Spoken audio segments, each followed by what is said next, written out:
Ниту еден провокатор или човек што ги негира македонскиот народ и држава и ги нарушува чувствата на македонците, утре нема да влезе во Македонија, порача премиерот Димитар Ковачевски, сепак имиња не спомена. Директно запрашан дали ќе им биде дозволен влез на Ангел Джамбаски и Костадин Костадинов, повторно не сакаше да каже имиња, само кажа дека конкретно одговорил. Сите оние кои што се недобронамерни, кои што се провокатори, кои што го негираат македонскиот народ, кои што ја негираат македонската држава, кои што ги нарушуваат чувствата на македонците и на другите граѓани, тие нема да влезат во државата. Джамбаски и Костадинов ќе влезат или не? Ви одговорив многу конкретно.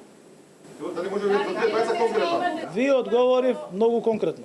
Ковачевски повика на мирно чествување на роденденот на неголемиот македонски револуционер и порача да нема провокации. Сакам да апелирам сите оние здруженија патриотски и така натаму, кои што сакаат овој настан да го искористат за провокации, исто како што во минатиот период имавме провокации од поединци и од групи, само со цел да се нарушат односите и атмосферата во државата и односите со соседни држави, треба да се воздржат и да не користат вакви настани. Порака за мирно чествување до македонците и бугарите испрати и министерот за надворешни работи Бујар Османи.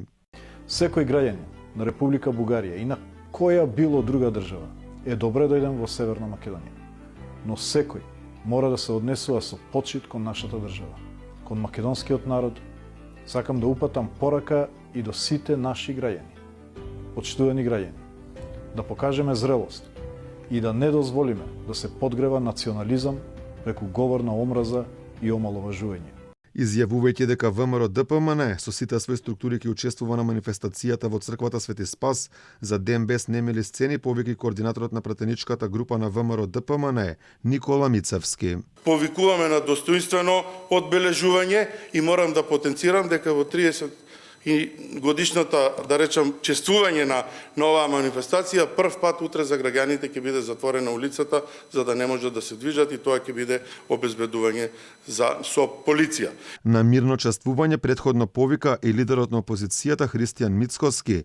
Тој ги повика македонците да не подлегнуваат на провокациите кои што секојдневно се присутни, кои според него имаат само една цел и одат во полза само на владата предводена од СДСМ и ДУИ и на интересите на Бугарија.